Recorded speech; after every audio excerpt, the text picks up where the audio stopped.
Julia, I know when we spoke over the phone several days ago, we talked briefly about the future of data. And so I want to share with our listeners some questions I have around the future of data and digital transformations and mergers and acquisitions specifically. Mm-hmm. But given your vast experience, where do you see the future of data-driven digital transformations heading? Can you pull out your crystal ball, and what do you have to say about the future of data-driven digital transformations in general? I think one of the things that's happened now with AI, with ChatGPT and generative AI, and that bringing even more focus around data and use of the data for the business growth, it's going to change the way. So one of my hopes, I don't know, hopefully it's a crystal ball, but hope that it will also bring back the necessity of making your data usable and being able to drive the transformation. So it's going to go from everybody acknowledging the data is important, but in conversation around AI, it's really conversation about ability to use data for growth. So it will kick that to the next level. The other one is AI brings enormous amount of potential, but there is also an enormous amount of risk. The power of AI, as we see, and we're just in the beginning, is enormous. Yeah. I've seen, that famous phrase that, one of the people who said it was Churchill, is with great power comes great responsibility. Yeah.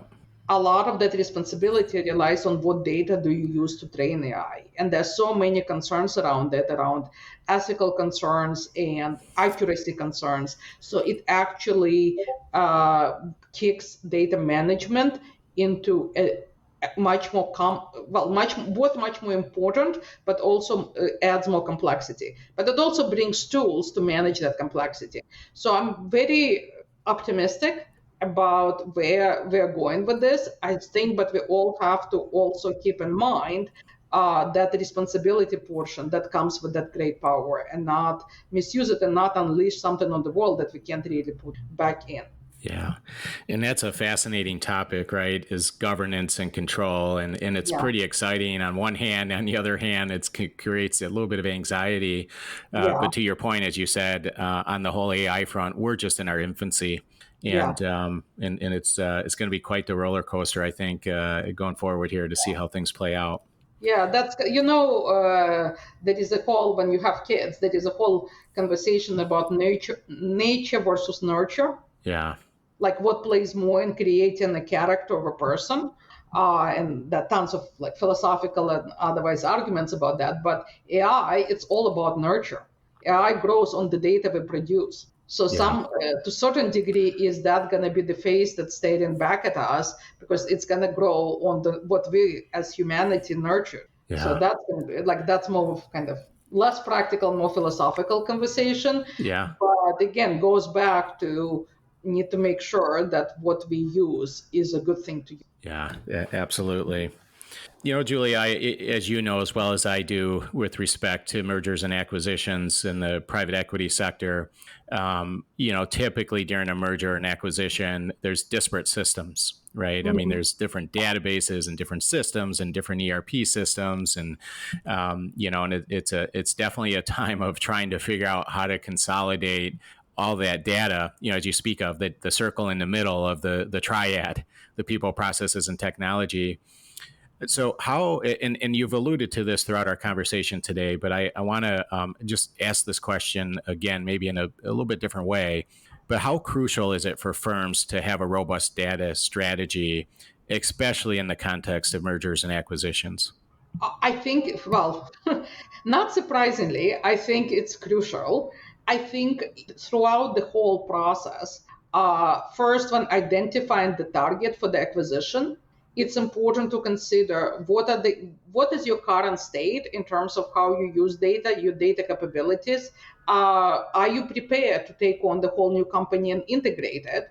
Are you prepared do you need additional capabilities in that space? Should you focus on companies that bring something to the table? So at the very least, it starts with a really good evaluation of what you have currently and where do you want to go in terms of making data useful for the business purposes of the company. So you identify the goal of the acquisition, but then you need to look at what kind of data and data capabilities you need to meet that goal. So that's even before you start. And then as you have identified the target, it's really important in the due diligence process to look at the target and see what do they bring to the table. What is the state of their own data capabilities, data strategy, usability of their data? What is the state of their talent in terms of the resources, in terms of the leadership?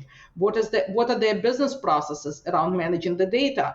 Are they how much manual processing do they do? Is the data available, usable? And it's really important to do it in the due diligence, because to assess and to figure out how much, A, whether to buy, and B, even if you decide to buy, what should be an appropriate price and how much money you should allocate to integrating, or in case of PE, derive an outsized value of this company, how much investment does that require? And that huge portion of it depends on their data and technology landscape. And it's even beyond, usually it gets looked at in terms of mergers and acquisition on synergies and being able to save money, but it's a lot more than that. It's a potential of realizing value, and either there is a potential and you should pay for it, or it's going to get you a lot of investment from you to realize that potential to get that value out. Is that something, again, that you have seen in your experience as well, that when you can get very unpleasantly surprised if you don't do that due diligence, and then after you bought it, I'm like, oh, Yeah, that's a problem. yeah, I think that was very well said, Julia. And we see this every day, every week. And I agree. I mean, due diligence is key, right? Because, one of the things that private equity firms like to look at, especially on the pre-acquisition side, is, are there any notable high risk concerns from a business information perspective that should even prevent us from moving forward with the acquisition to begin with, right? So that's one thing that needs to be considered when you do a due diligence. And the second is okay, well, maybe not. Maybe there's no reds, what we call reds, or mission critical issues that should actually be seriously considered before you sign on the line to purchase to go through the acquisition. But then there's the other idea that you look at is post acquisition, and that is really, okay, potential versus actual current value. And in what would it take? So we know the current value here in terms of the business information may not be very high, but with like you said, organizational capital, time, money, and effort, there's substantial potential to really move our business information along, to take this data and create more improved business intelligence. So, that's one thing that we look at frequently during our due diligence. And I think that the way you expressed that was right on. And sometimes, Julia, too, I will say it depends on the private equity firm. I think that some PE firms perhaps understand that better than others. It's one thing to say, hey, yeah, there's just no major risk from a business information perspective that would prevent you from an acquisition.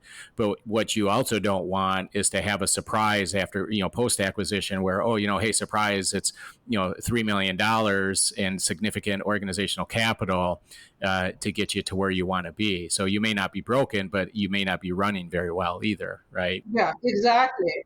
Jack, you're absolutely right. There is a risk portion of it. So there is cybersecurity risk, information security risk, privacy risk, regulatory risk that needs to be looked at during due diligence. But there is also risk of not realizing the value that you're trying to realize because the data management discipline is not there. But then there is an upside, because if you can uncover uncommonly good data and data capabilities, you can get to your value much faster, and you can realize a much better return.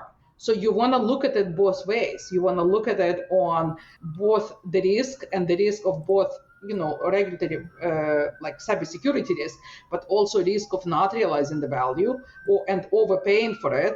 But then you don't want to miss the opportunity on the other side if the capabilities are just there that are really good, that will speed you up and accelerate your ability to extract, to get value out of that acquisition. Yeah, exactly. And Julia, we've seen cases where it was presupposed, it was assumed going into a due diligence from the PE firm that the ERP system was just was garbage, right? That it wasn't the right fit.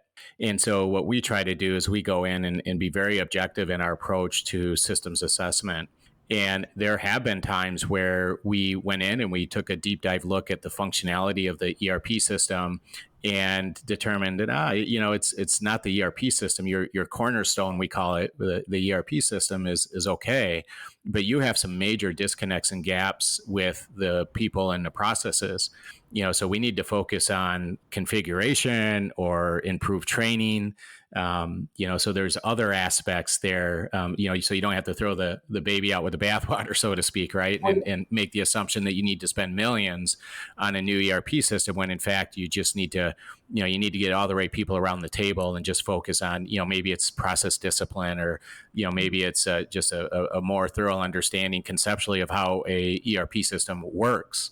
And so we've been in those positions before where the key that we've discovered during the due diligence during one of these transformations is not that you necessarily need to replace your digital, your technology, your functionality and your applications, but you need to focus on the bigger picture, the holistic picture, and which includes those other pieces that we've talked about throughout our conversation today.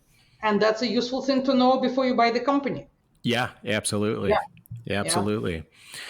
So, Julia, I know you mentioned AI, but being someone who's very interested in technology and really, I guess more specifically, me personally in my research, not only interested in technology and where it's going, but how that will impact that triad. How does that impact that equation for success?